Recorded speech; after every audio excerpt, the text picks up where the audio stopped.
Didn't really see who's going to be dominating in the clinch. It looks like Duong has a little bit of a better boxing background. A little bit cleaner on the hands. Less telegraphing. Throwing it straight out of his guard. Curious who's going to dominate in the clinch. Looks like Pompetch might have... Oh! Oh! Nice! Hey, we are going to watch another fight from the One Friday Fights 17. And we're going to go straight to the headliner. We got Pompetch versus Duong Sompong. Okay, we got Pom versus Du. Pompetch versus Duong Sompong. Anyways, we got a Muay Thai fight. These things are so much fun to watch. And like I keep saying in all these videos, if you don't watch this entire fight card, then you're wasting your time on YouTube. You got to get on it. Or just watch some of the highlights with me. But as always, I have not watched these fights before. It is the first time for me. We're doing it together. We're breaking it down in slow motion. I give you my commentary. And I want to see your comments too. So, all right, like the video if you're down for that. Let's just skip ahead here. Championship Muay Thai. Let's do it. Just skipping ahead. I'll even do this the old-fashioned way.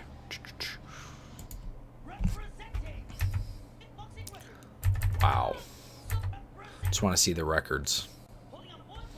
71-10. That's a fantastic Thai record.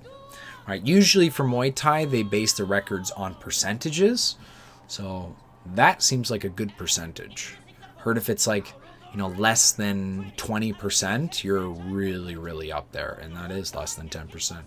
102 and 43 is his record. 102 fights, 43. And I think he's 24 years old.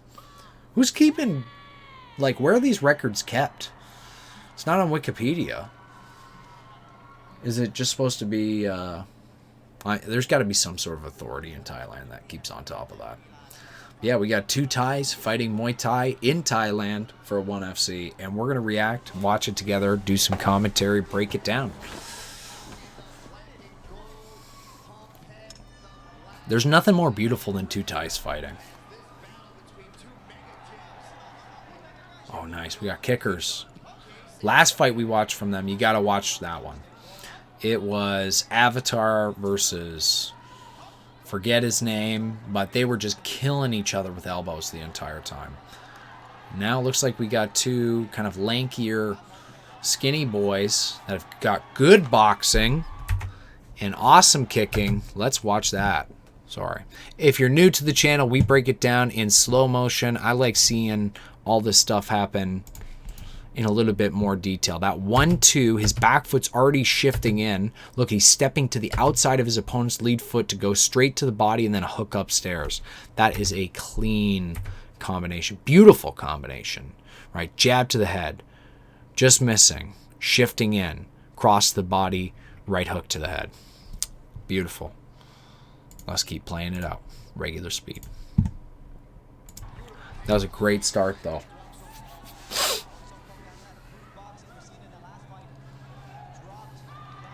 Both of them have great hands and good use of range.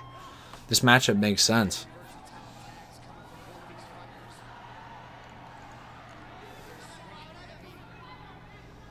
Over to clinch work. Didn't really see who's going to be dominating in the clinch. It looks like Duong has a little bit of a better boxing background. A little bit cleaner on the hands. Less telegraphing. Throwing it straight out of his guard.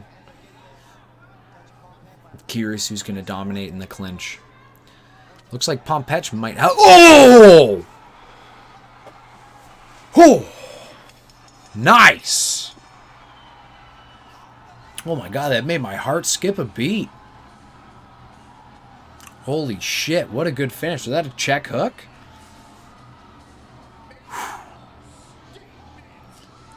That was an insane knockout.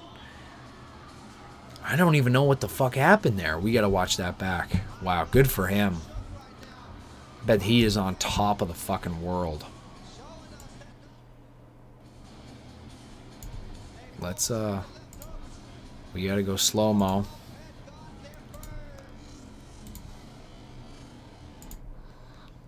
We gotta go slow-mo. Play it back. Where did this happen? Went cross to the body, sort of jumping in there. Oh, we got hurt right there.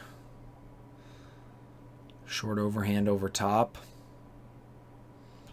A little bit of clinch work. I think we passed this.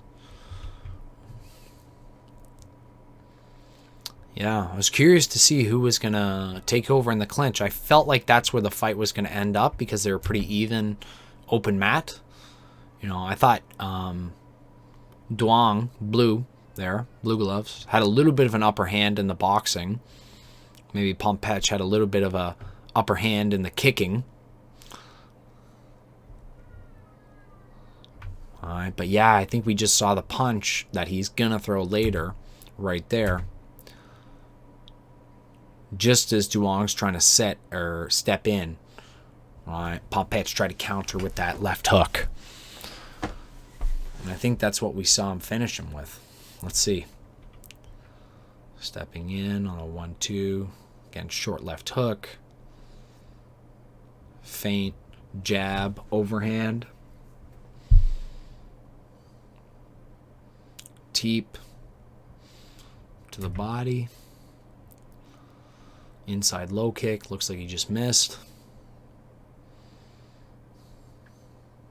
What led him into that knockout? How did Pompetch know to throw it? I think we saw the punch. Right, he was waiting on Duong to step in and counter him with that left hook.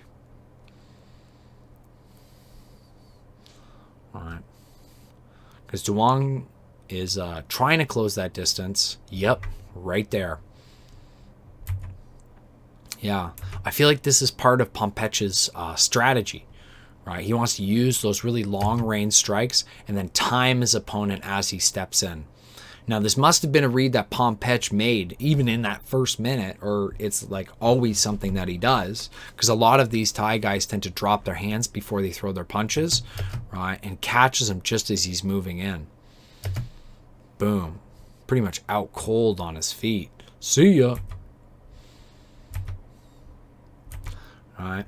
He's teeping, trying to keep distance, keeping his opponent away from him, using long-range strikes, forcing him to sort of, do something a little bit more dramatic to close the distance, and then plants him in the jaw. That was awesome. I'm into that. But I'll take that home with me. You know what I'm saying? That was beautiful. Does the chocolate L run around the ring? There he goes. He's hitting that side. He's going back. Arms up. Running for his boys. He earned it. A little jump up. I don't even know what we're watching anymore. Wow. That was a fantastic knockout. Not that much to talk about there, but man, that was clean. About as clean as it comes. Feel bad for Duong there. But, he didn't get much of a moment to show himself off. He did well at the start. I was leaning towards him in that first minute. I thought he just looked a little bit better. But, Thai fighters usually start off pretty slow in the first rounds. Most fights do.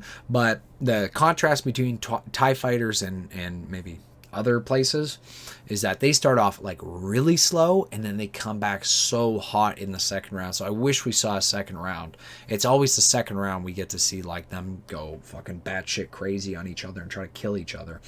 But hey, that was still an awesome knockout, and I'd watch it again. Let's watch it again one more time. We're here. Not going anywhere. There's a short ass fight.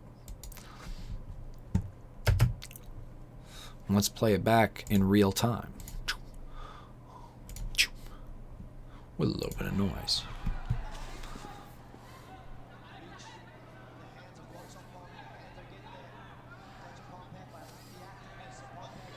Yeah.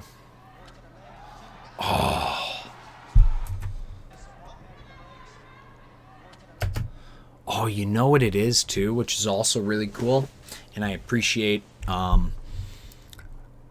a lot when it comes to kickboxing and Muay Thai is when a fighter can use kicks to set up punches.